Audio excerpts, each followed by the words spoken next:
नमस्कार। खास पेशकश में आप सभी का बहुत बहुत स्वागत है। मैं हूं आपके साथ वक्ता दुबे।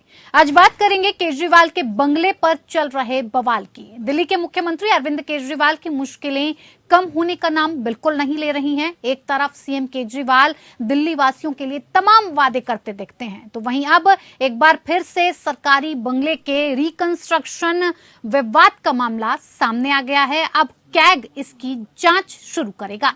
भारत के नियंत्रक एवं महालेखा परीक्षक दिल्ली के मुख्यमंत्री केजरीवाल के आवास के रिकंस्ट्रक्शन के दौरान हुई अनियमितताओं और उल्लंघनों की इंक्वायरी करेगा। उपराज्यपाल वीके सक्सेना ने 24 मई को पत्र लिखकर बंगले के विशेष कैग ऑडिट की सिफारिश की थी और उसके बाद गृह मंत्रालय ने इस पर एक्शन लिया। इसके पहले मुख्य सचिव ने 27 अप्रैल और फिर 12 मई को एलजी को इस बारे में अपनी रिपोर्ट सौंपी थी। इन रिपोर्ट्स के मुताबिक केजरीवाल के आवास के रेनोवेशन पर 33.49 करोड़ रुपए खर्च हुए थे। वहीं उनके ऑफिस पर 19.22 करोड़ रुपए खर्च किए गए। पुराने बंगले को रेनोवेशन के नाम पर गिराकर नया बंगला बनाया गया था। कैग ऑडिट की बात सामने आते ही आपका कहना है कि इस फैसले में हताशा की बू आ रही है। बीजेपी को 2024 के चुनावों में हार की आशंका है। सीएम आवास पर पुनर्निर्माण खर्च की कैग जांच पिछले साल हो चुकी है, उसमें कोई गड़बड़ी नहीं मिली, अनियमितता के कोई सबूत नहीं मिले। लेकिन दिल्ली भाजपा अध्यक्ष वीरेंद्र सचदेवा ने 2 महीने पहले दावा किया था कि मुख्यमंत्री अरविंद केजरीवाल का घर और ऑफिस सजाने में 45 करोड़ रुपए खर्च किए गए। केजरीवाल घर नहीं शीश महल में रहते हैं, उन्हें इस्तीफा दे देना चाहिए। चलिए एक बार आपको ग्राफिक्स के जरिए बताते हैं एलजी की चिट्ठी की वो बड़ी बातें कि क्या कुछ कहा गया है। रिकंस्ट्रक्शन के नाम पर पीडब्ल्यूडी ने नई इमारत बना दी। काम शुरू करने से पहले लोक निर्माण विभाग ने संपत्ति के स्वामित्व का पता नहीं लगाया। लागू भवन उपनियमों के संदर्भ में भवन योजनाओं की जरूरी मंजूरी पीडब्ल्यूडी की भवन समिति से नहीं ली गई। शुरुआत में मुख्यमंत्री आवास में अलग से कंस्ट्रक्शन होना था, हालांकि बाद में मौजूदा इमारत को गिराकर नए निर्माण के प्रस्ताव को मंजूरी दे दी गई।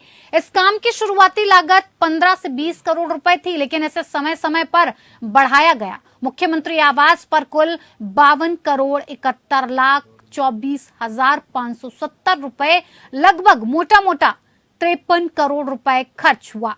एमपीडी 2021 यानी दिल्ली के मास्टर प्लान का उल्लंघन भी हुआ, जो जमीन से जुड़े मामलों में देश का कानून है।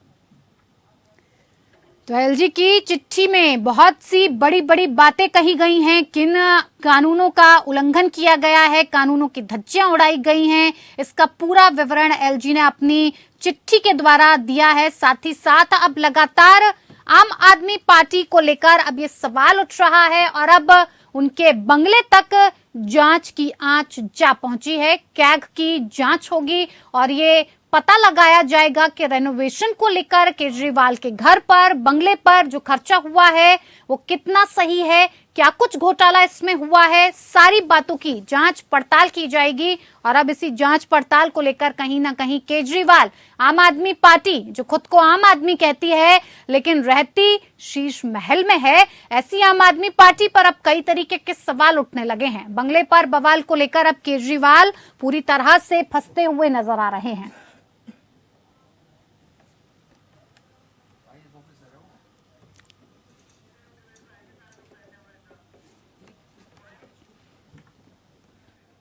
चले इसी बंगले पर बवाल, फंस गए केजरीवाल, आज इसी मुद्दे पर चर्चा करेंगे। चर्चा के लिए हमारे साथ खास मेहमान इस पर जुड़ चुके हैं, जिनसे मैं आपका परिचय करवा देती हूं। सारिका जैन, प्रवक्ता बीजेपी, हमारे साथ जुड़ गई हैं, बहुत स्वागत है आपका।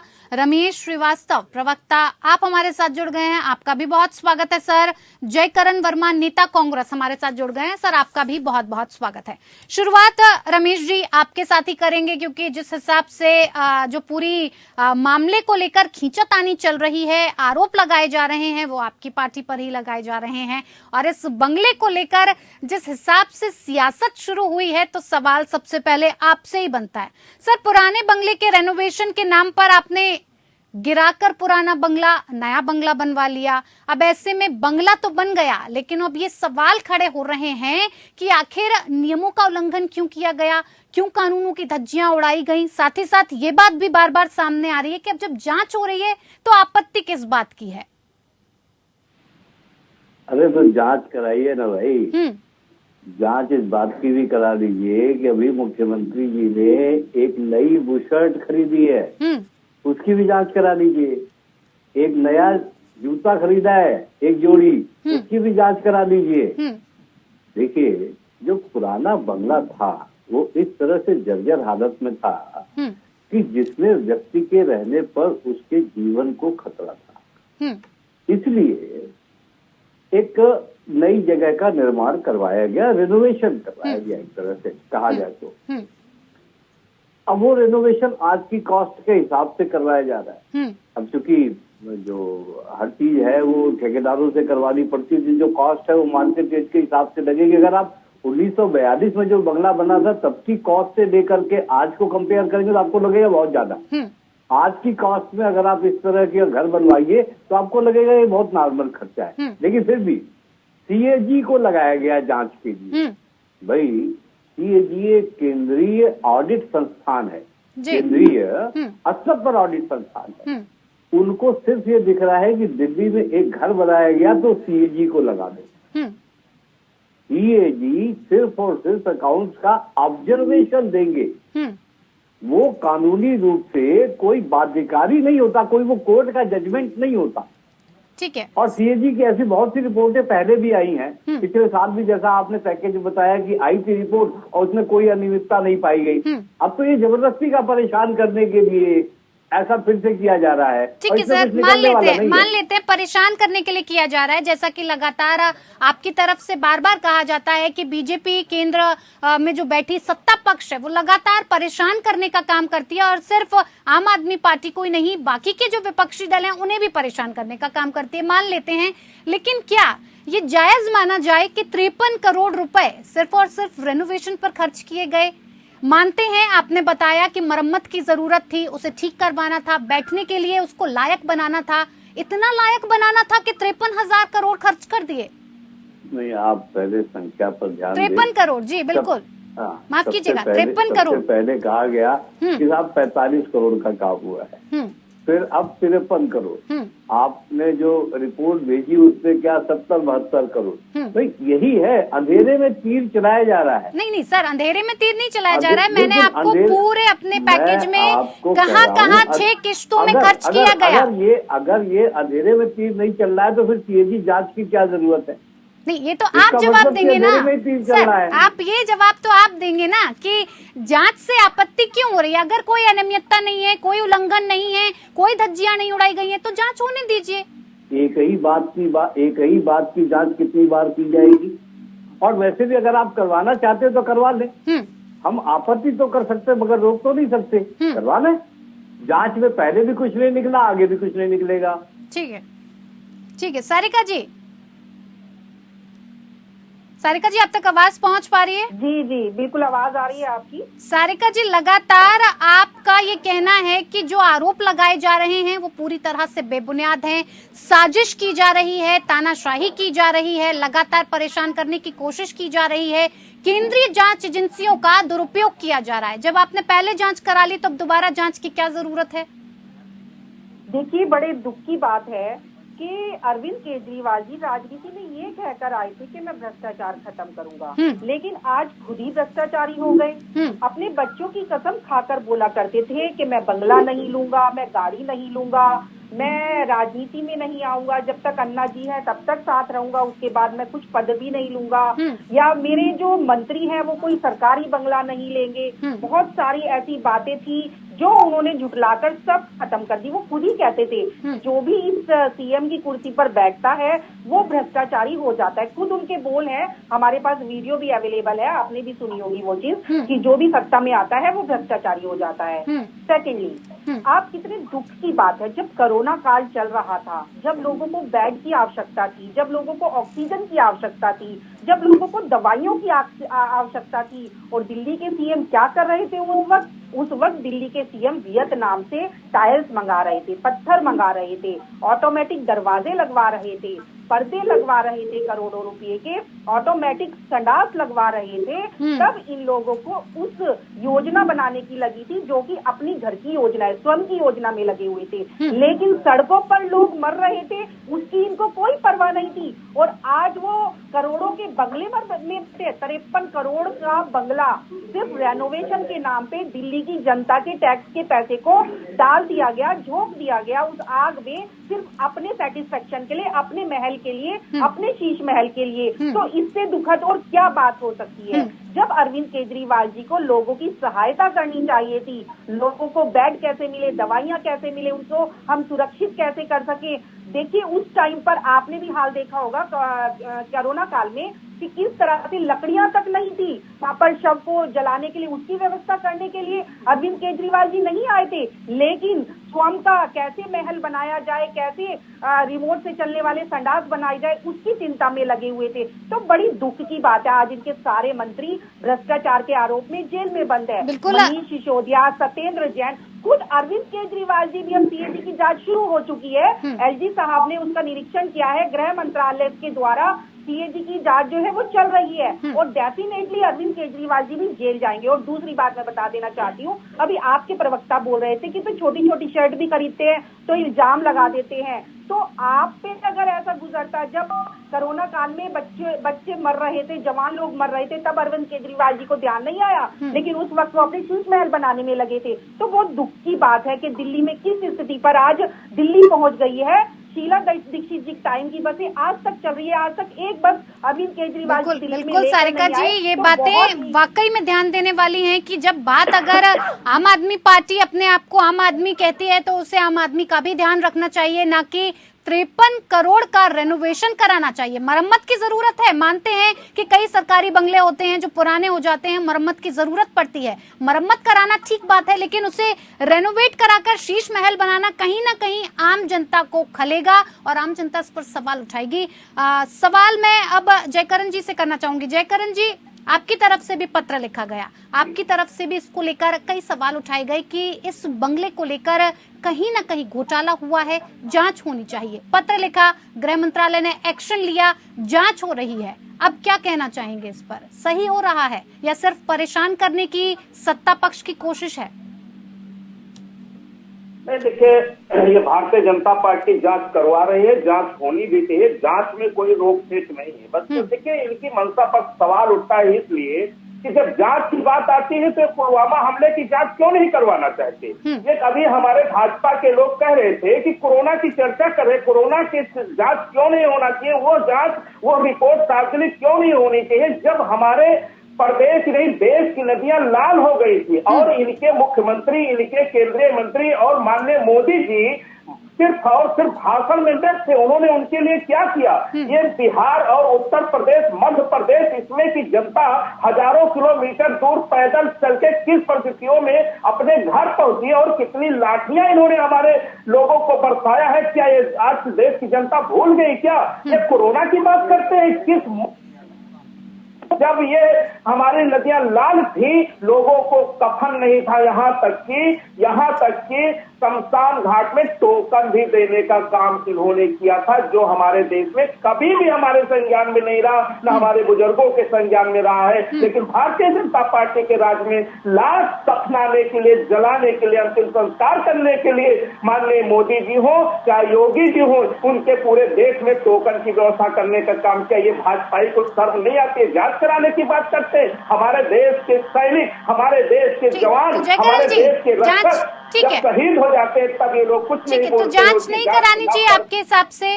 पत्र आपने ही लिखा, आपने ही मांग की, आपने ही गृह मंत्रालय को कहा कि जांच होनी चाहिए, घोटाला हुआ है। जयकरण जी, आवाज पहुंच रही है आप तक?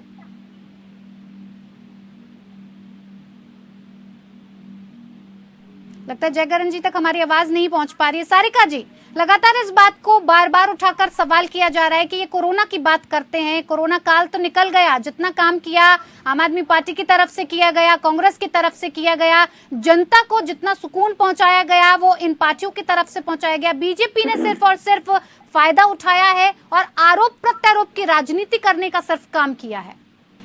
देखिए, ये तो पूरा विश्व जानता है आज की डेट में कि वैक्सीन को घर घर तक सुव्यवस्थित तरीके से पहुंचाने का काम किस सरकार ने किया है। अगर कांग्रेस सरकार होती या आप सरकार होती तो हर व्यक्ति को ब्लैक में तो इंजेक्शन खरीदना होता, ड्रॉप खरीदना होता, कोरोना की वैक्सीन खरीदनी होती। और इन लोगों के राज में, आपने राजस्थान की घटना सुनी थी, गड्ढों में वैक्सीन दबा दी थी और कुछ लोग तो बोल रहे थे ये तो बीजेपी की वैक्सीन है, ये तो भगवाधारियों की वैक्सीन है, और वही वैक्सीन छुप छुप के लगा रहे थे, लेकिन लोगों को गुमराह करने का काम कर रहे थे। आज हमारा देश विश्व गुरु बनने वाला है और हमारे देश ने ही बाहर के देशों को भी वैक्सीन दी है, इतना सक्षम हो चुका है। उस समय अगर प्रधानमंत्री नरेंद्र मोदी जी की दूरदर्शिता काम नहीं करती तो आज हमारे देश का क्या हाल हो रहा था।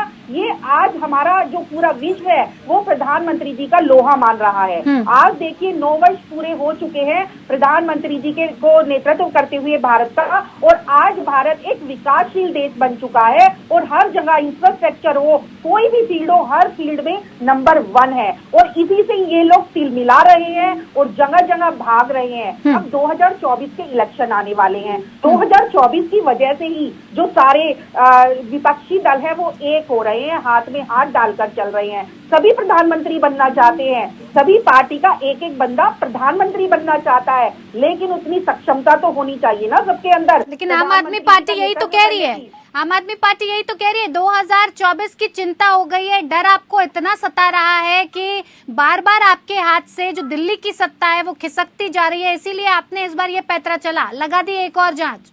देखिए, मैं आपको साफ तौर पर बताना चाहूंगी, अगर हमें हारने का डर होता तो हम 370 नहीं हटाते, अगर हमें हारने का डर होता तो ट्रिपल तलाक नहीं हटाते। हमने बहुत सारे ऐसे काम किए जो नामुमकिन थे। हमारी सरकार ने इतने अच्छे काम किए देश के विकास के लिए जो कि नामुमकिन थे, जो कि वोट बैंक के चक्कर में सालों सालों से अटके थे। बहुत सारे प्रोजेक्ट थे जो 30 साल से 40 साल से अटके हुए थे, वो काम पूरे हुए सिर्फ मोदी सरकार में। सिर्फ मोदी जी में ही इतनी हिम्मत है कि देश को सुचारू रूप से चला सकते हैं। सब जनता भी ये जानती है, कुछ लोगों के झुंड बना लेने से शेर हारा नहीं करते। आज सारे, अगर जंगल में आप जाओगे देखोगे गीदड़, हिरन, सारे पक्षी एक साथ एक घाट पर पानी पी रहे होते हैं, तो आप समझ जाना कि शेर एक घाट पर खड़ा है। और आज वही स्थिति मोदी जी ने लाकर खड़ी कर दी है। जिस हिसाब से भ्रष्टाचारी जी सारिका जी हो गए हैं और हाथों में हाथ डालकर डर रहे हैं क्योंकि उनके भ्रष्टाचार खुलने वाले हैं। कल मोदी जी का मैं उद्बोधन सुन रही थी, उन्होंने साफ तौर पर बोला कि ये जो हमारी सरकार है ये सब इसलिए भाग रहे हैं क्योंकि जो भ्रष्टाचारी है उनके सारी परतें खुलने वाली है, और इसीलिए अपने बचाव के लिए, स्वयं के बचाव के लिए ये सब एक इकट्ठा हो रहे हैं। अपना बचाव है देश की, इनको कोई चिंता नहीं है, सिर्फ अपने बचाव के लिए लोग इकट्ठे हो रहे हैं क्योंकि इन्होंने भ्रष्टाचार बहुत किए। ठीक है, वो तो अब आने वाला वक्त बताएगा कि ये जो विपक्षी एकता हो रही है वो कितने हद तक कामयाब पाई जाएगी। लेकिन फिलहाल बात बंगले को लेकर हो रही है, सियासत को लेकर हो रही है, क्योंकि बार बार बंगले को लेकर लगातार इस बात को कहा जा रहा है कि कई तरीके की धज्जियां उड़ाई गई।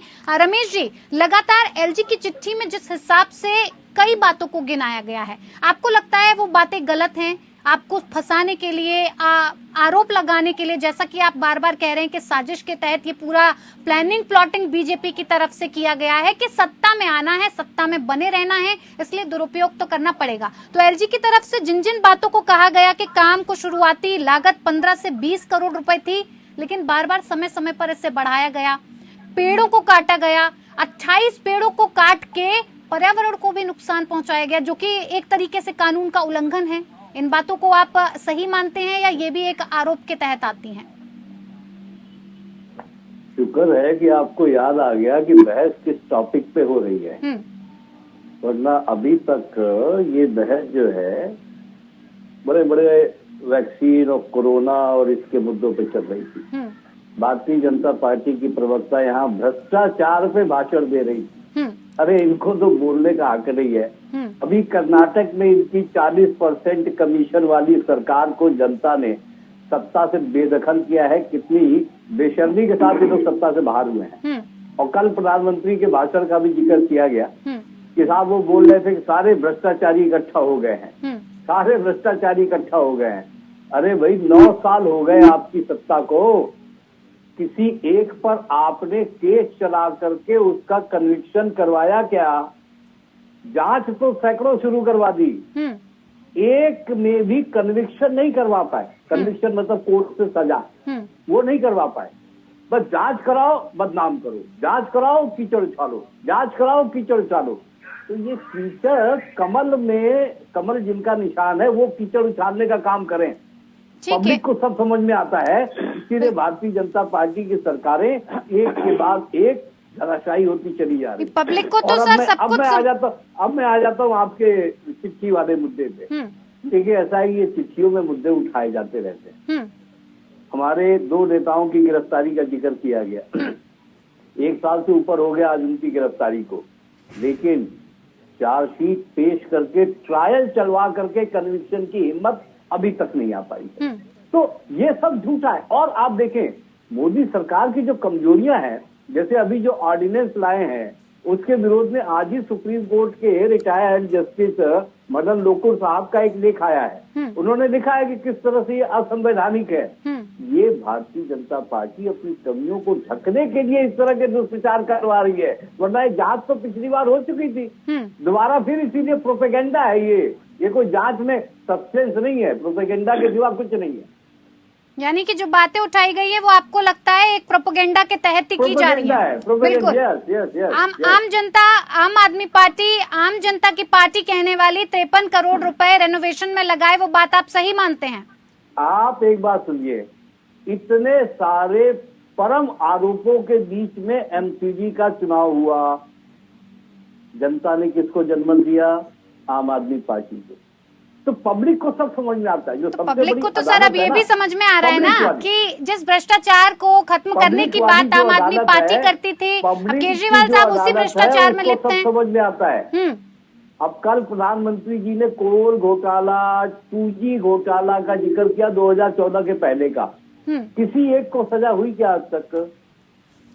इनकी भी CAG रिपोर्ट आई हुई थी और वो CAG साहब बाद में भाजपा में शामिल हो गए, विनोद राय, नाम याद होगा आपको।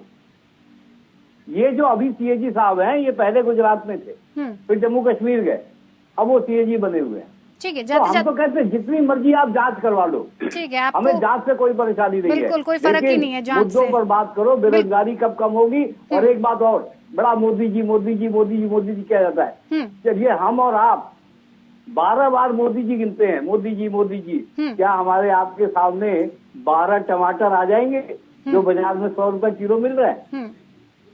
मुद्दे से तो देखिए रमेश जी आप भी भटक रहे हैं। अगर बात की जा रही है मुद्दे पर रहने की, तो मुद्दे से तो आप भी भटक रहे हैं। सर मेरे पास वक्त की कमी है, मैं जाते जाते जयकरण साहब से एक रिएक्शन चाहूंगी। जी देखिए, ठीक बात है कि केजरीवाल साहब की जांच मोदी जी करवा रहे हैं और जांच इस बात की होनी चाहिए क्योंकि केजरीवाल साहब ने हमारे प्रधानमंत्री, हमारे महाराज, हमारे राजा को अनपढ़ भी कहने का काम किया है। मोदी जी को लगे हाथ ये भी जांच करवा लेना चाहिए कि वो अनपढ़ है या उनको पढ़ा लिखा सर्टिफिकेट सही है या गलत है। मोदी जी को इस समय यह जांच बहुत जरूरी है। यह जांच करवाने से देश में एक संदेश जाएगा कि केजरीवाल फिलहाल जिस जांच को लेकर बातचीत हो रही है मुद्दे पे भाजपा के नेता का कहना था कि एक राजा खड़ा है नदी इस पार, बाकी सब भेड़ बकरियां उधर खड़ी हैं। इनके प्रवक्ता, इनके नेता हमेशा इस देश की जनता को भेड़ बकरी कहने का काम करते हैं, इनको सांप और बिच्छू कहने का काम करते हैं। ठीक है, कहीं ना कहीं सियासत तो हो ही रही है, चाहे बंगले की बात हो चाहे किसी और मुद्दे की बात है। जनता पार्टी के निगाह में